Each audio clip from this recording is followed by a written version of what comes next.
정직 2개월 처분이 부당하다며 윤석열 총장이 낸 집행정지 신청의 신문이 내일 오후 열리게 됩니다.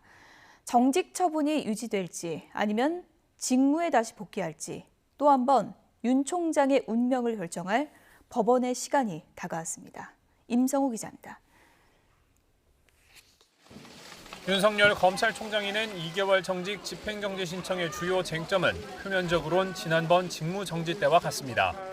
윤 총장에게 중대한 손해가 발생하는지, 이를 긴급히 예방할 필요성이 있는지, 또 공공복리에 중대한 영향을 미칠 우려가 있는지 등입니다. 윤 총장은 참석 여부를 고심하고 있지만 법리 공방이 중심인 집행정지 신문엔 보통 당사자는 나오지 않아서 이번에도 특별 변호인들만 나올 가능성이 큽니다. 앞선 직무정지 집행정지 심판에선 법원이 윤 총장 측의 손을 들어줬습니다. 특히 직무정지는 사실상 해임과 같아서 검찰의 독립성과 중립성을 위해 총장 임기제를 보장하는 검찰청법 취지를 무시한 거라고 지적하기도 했습니다. 하지만 이번엔 몇 가지 다른 변수가 있습니다.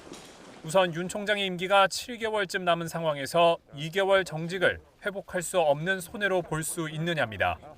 윤 총장 측은 월성원전 수사 등 중요 사건 수사에 큰 차질이 초래될 수 있고 다음 달 검찰 인사에서 수사팀이 공중 분해될 수도 있는 만큼 징계 처분이 긴급히 정지돼야 한다고 주장합니다.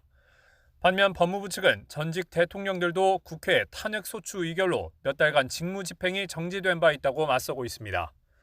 또 앞선 직무정지는 추 장관의 임의적 처분이었지만 이번엔 인사권자인 대통령이 직접 재가했다는 점도 결론 예측을 어렵게 합니다. 본안에서 이 부분은 사실 궁극적으로 이 결정을 받아야 되는 부분이기도 하고 이런 임시적 단계에서 바로 대통령이 재가까지 한 징계를 법원이 배척하기는 다소 어렵지 않겠느냐라는 생각이 좀 듭니다. 법원은 내일 신문을 진행한 뒤 이르면 모레나 24일쯤 결론을 내릴 것으로 보입니다.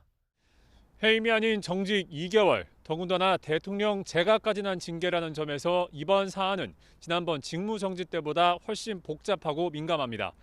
이 때문에 법원이 집행정지 요건뿐만 아니라 윤 총장 징계 사유와 절차, 징계권자의 재량권 등을 폭넓게 고려할 거라는 관측이 나오고 있습니다. YTN 임성호입니다.